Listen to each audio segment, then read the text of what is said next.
Hey guys, welcome back to the channel. Today I'll be showing you guys how to stream time and sales data using the TD Ameritrade API. If this is your first time watching how to use the streamer, I recommend you watch my introduction video, which I show you how to build the JSON blocks to log in, log out, and retrieve your account information in order for you to use the streamer. Now, in order to get time and sales data, we need to build the right JSON blocks. And after testing this a few times, I was only able to get equity and futures data. And according to the documentation, you could also get options and Forex. But it looks like the options time and sales streaming was disabled by TD Ameritrade. So I'm not sure if that's coming back, but I'll show you how to build the JSON blocks in case they re-enable this feature. So within the script, we need to source all of our functions needed to run the streamer. So let's go take a look at that script.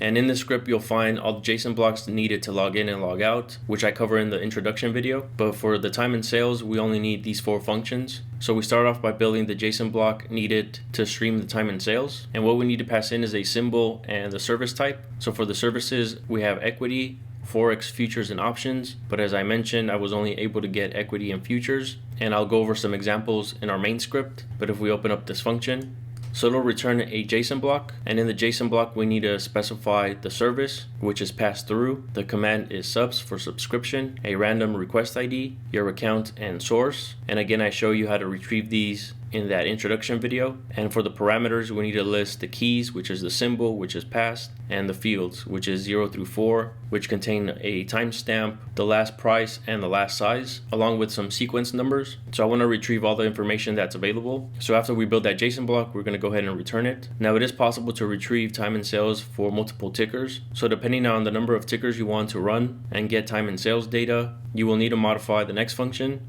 which is essentially a copy of this first function, except we're going to go ahead and add another JSON block to retrieve time and sales for 2 tickers.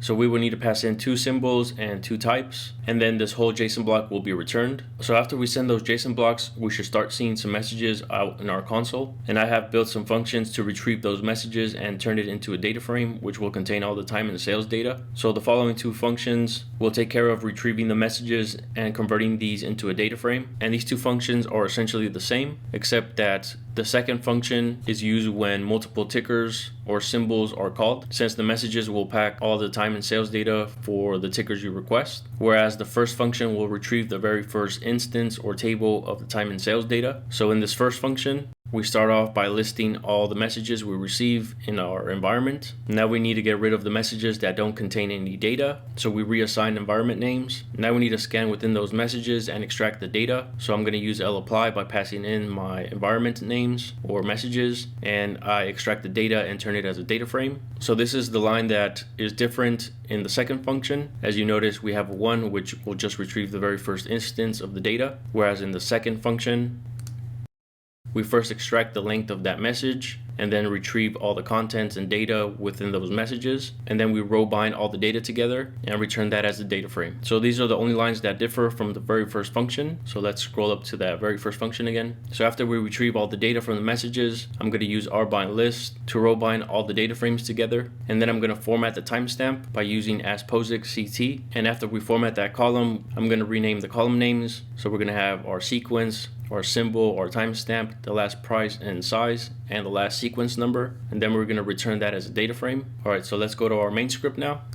So again, we're going to start off by sourcing all of our functions and JSON blocks. We're going to establish a connection by passing in the URL. We're going to get the ready state, which one means the connection is established and ready to go. We need to assign what to do on every message. For the very first message, I just want to display that into the console. We need to assign what to do when the connection closes. And after we assign these functions, we need to send our JSON login block. And after that gets sent, we should be connected. And you'll see some messages out in the console confirming that. Now in this very next line, I assign a new environment, and this is where all the messages will get sent to. So all the messages that have the time and sales data will get sent to this environment, and then I reassign my onMessage block.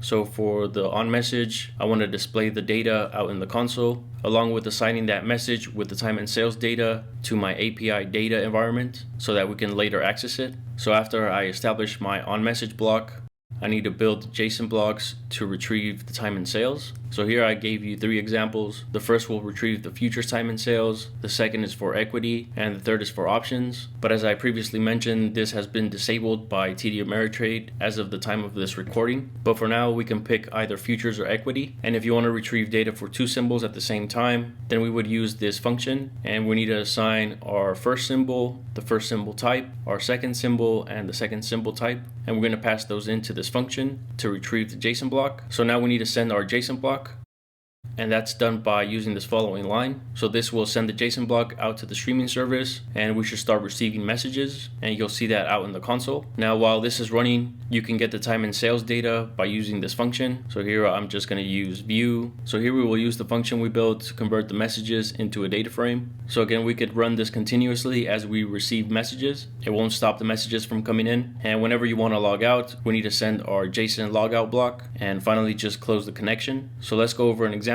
So let's scroll up and source our functions. We're going to establish a connection, get the ready state, assign our onMessage block, onClose, log in, assign our new environment, reassign our onMessage block, assign our futures JSON block, and then we're going to send that block. Alright, so out in the console, you'll start receiving messages like this. Now let's view that as a data frame. Alright, so this is what the data frame looks like. We have our timestamp, last price, size, and sequence. And according to the documentation, I believe this last column represents the number of shares for bid. But again, you can run this service for equities or futures at the moment. I'm not sure if they're going to re-enable the options time and sales feature. Well guys, this concludes the video. I hope this was useful information. You can get these scripts on my Patreon, and I'll leave a link down in the description area. Please subscribe to the channel if you haven't done so already. Thank you so much for watching, and I'll see you guys in the next video.